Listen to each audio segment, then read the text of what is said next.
तैयार रहेंगे सुलेखा जैन ब्यावर शीघ्रता से।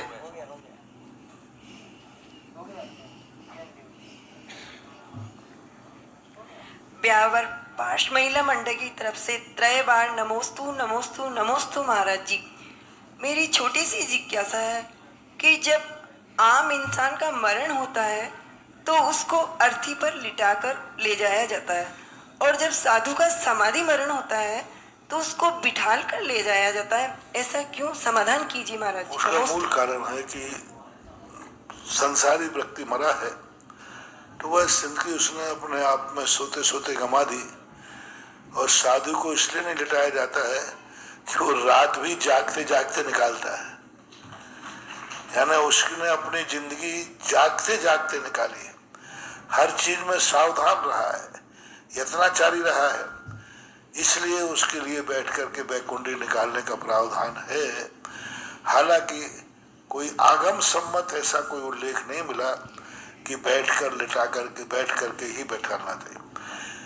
दो उल्लेखों के कारण इसका कथन मिला कि उनका कहा कि जब प्राण निकल जाते हैं तो साधु को शीघ्र ही पद्मासन लगा देना चाहिए जिससे पैर गड़े ना हो। एक दूसरा ये भी उल्लेख मिला कि जब पहले साधु समाधि हो जाती थी तो शिला के ऊपर लिटा के आते थे, लिटा के आते थे, बड़ी शिला को परिमार्जन करके और उस पर लिटा के आते थे। तो ये परंपराएं कुछ चल जाती हैं, जो परंपरा चल जाती है इसलिए अपन ने ऐसा अर्थ निकाला।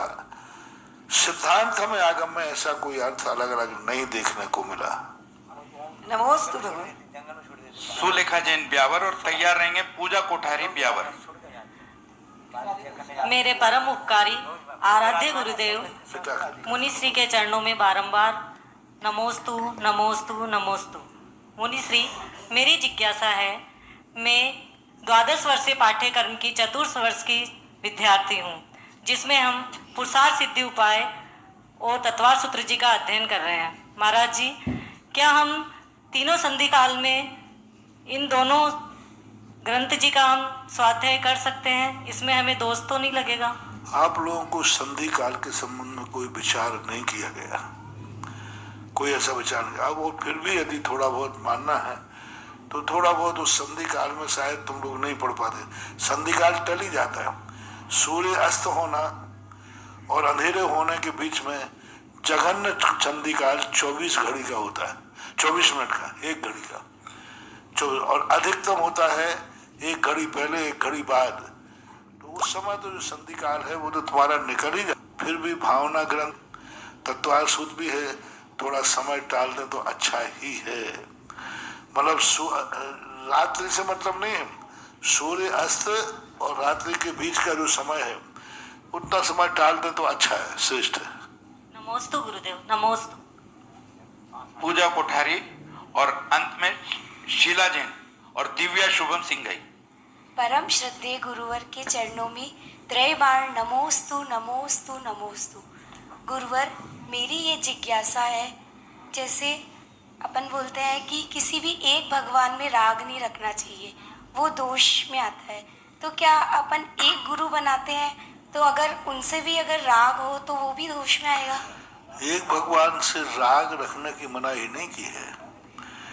ये मेरा ही है, मेरे पूर्वजों का है, मेरा मंदिर है, ये इसी प्रकार महाराजों से राग करना, ये मेरे घर के हैं, ये मेरे कुटुंब के हैं, ये मेरी जाति के हैं, ये मेरे रिश्तेदार हैं। तो ऐसा यदि राग रखते हैं तो फिर वो राग की कोटि में आएगा। लेकिन सामान्य रूप से हम इष्ट बनाते हैं, जैसे हमारे गुरु एक ही है आचार्य विद्यासागर, तो ये हमारे राग में नहीं आएगा, ये उपकारी भाव में आता है।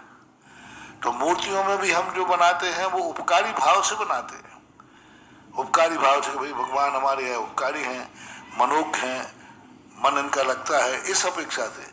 यदि राग भाव से करते हैं तो दोनों द्वेष की कोटि में जाते हैं। तो मुराद को भी अपन इस दृष्टि से बनाते हैं तो दोष नहीं है, लेकिन आप अपना संबंध जोड़कर बनाते हैं कि हमारे गांव के, हमारे नगर के, हमारे ये है, तो फिर दोनों को दोष आता है। नमोस्तु महाराज जी। शीला जैन